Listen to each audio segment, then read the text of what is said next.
Alam mo ba bago siya nakilala bilang phenomenal star ng Eat Bulaga at sikat na tambalang Aldab, si Maine Mendoza ay isang simpleng dalaga lang na may tahimik na buhay sa Bulacan.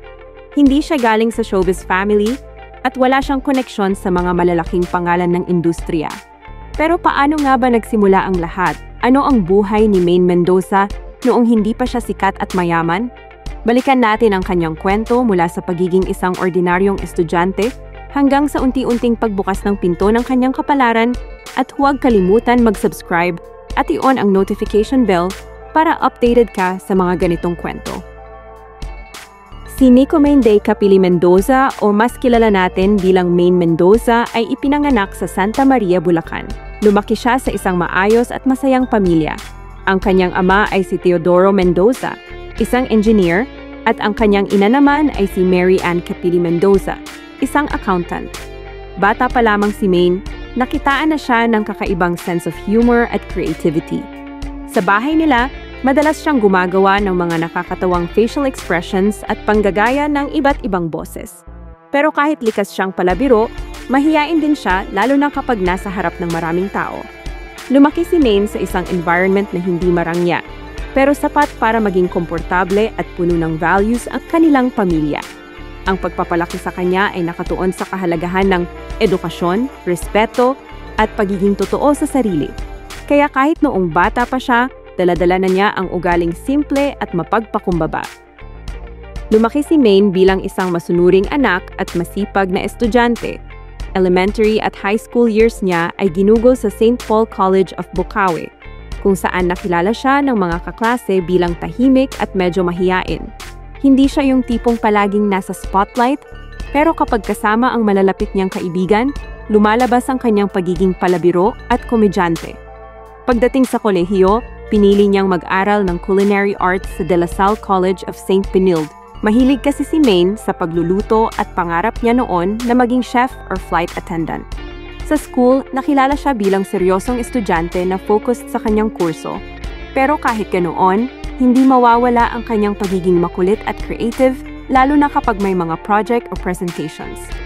Sa panahon na ito, malayo pa sa isip niya ang pag-aartista. Ang nakikita lang niya noon ay ang simpleng pangarap na makapagtapos ng pag-aaral at makahanap ng trabaho na magbibigay ng masaya at maayos na buhay para sa sarili at pamilya.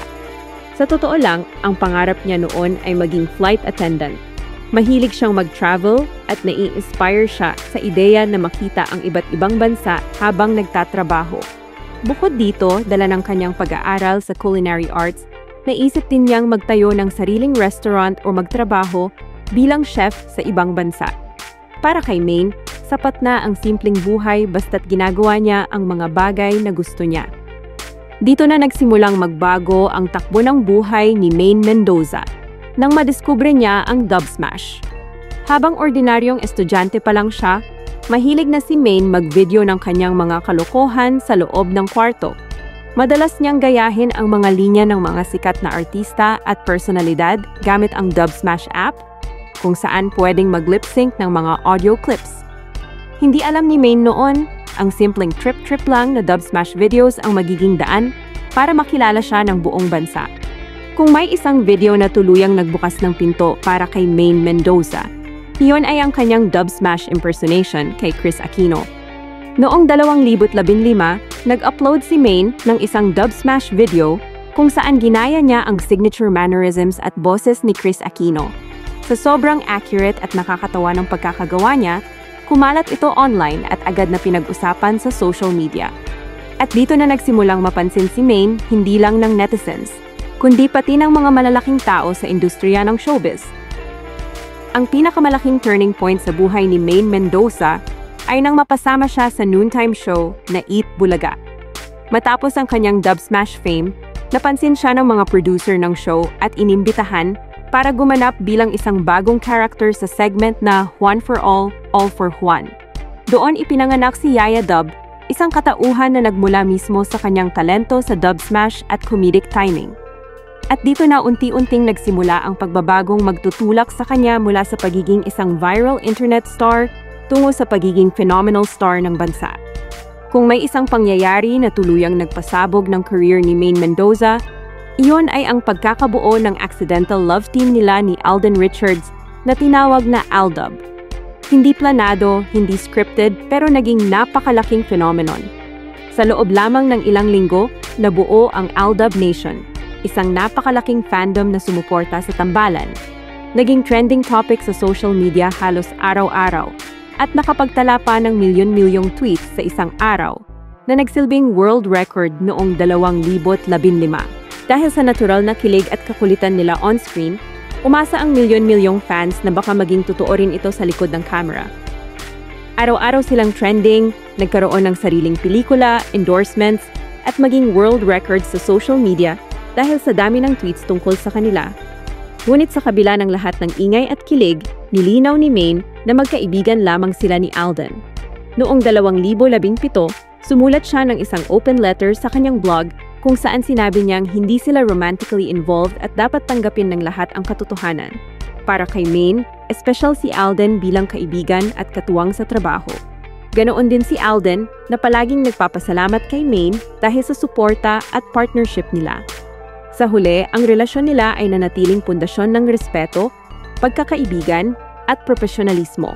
At bagamat hindi sila nauwi sa totoong pag-iibigan, ang tambalang Aldub ay isa pa rin sa pinakamalalaking bahagi ng kasaysayan ng showbiz sa Pilipinas at mananatiling alaala ng isang panahon kung saan pinakilig at pinasaya nila ang buong bansa. Kung hindi man nauwi sa totoong relasyon ang tambalan ni Maine Mendoza at Alden Richards, ibang kwento naman ang nangyari sa kanyang buhay pag-ibig sa actor at politiko na si Arjo Atayde. Bagamat naging controversial sa simula, lalo na sa ilang Aldub fans na umaasang si Alden ang makakatuluyan ni Maine, pinatunayan ni Maine at Arjo na matatag ang kanilang pagmamahalan. Hindi sila nagpasilaw sa intriga at mas pinili nilang maging pribado at protektahan ang kanilang relasyon. Noong Hulyo 2022, nag-propose si Arjo kay Maine at tinanggap ito ng actress. Isang taon matapos nito, ikinasal sila sa Baguio City sa harap ng pamilya, malalapit na kaibigan at ilang personalidad sa showbiz at politika. Ang kanilang kasal ay naging simbolo ng tunay na pagmamahalan na hindi nakabase sa hype o sa gusto ng publiko, kundi sa desisyon nilang piliin ang isa't isa araw-araw. Ngayon, masaya at payapa ang kanilang pagsasama bilang mag-asawa. Pinapakita nila na kahit ang isang simpleng dalagang nagpasimula sa dub smash at isang abalang actor-turned-politician ay maaaring magsama at bumuo ng magandang kwento ng pag-ibig, totoo, matatag at inspirasyon para sa marami. Sa kabila ng lahat ng tagumpay at kasikatan, nanatiling simple at mapagkumbaba si Maine Mendoza. Sa lahat ng pinagdaanan niya, mula sa simpleng dub smash videos hanggang sa pagiging phenomenal star, dala-dala pa rin ni Maine ang parehong ugali at kababaang loob na minahal ng kanyang mga tagahanga mula pa noong simula. Yan ang kwento ni Maine Mendoza bago siya sumikat, mula sa simpleng dalaga sa Bulacan hanggang sa maging phenomenal star. Kung gusto ninyo pa ng ganitong mga kwento tungkol sa ibang artista, huwag kalimutang mag-like, share at mag-subscribe. Maraming salamat po sa panonood.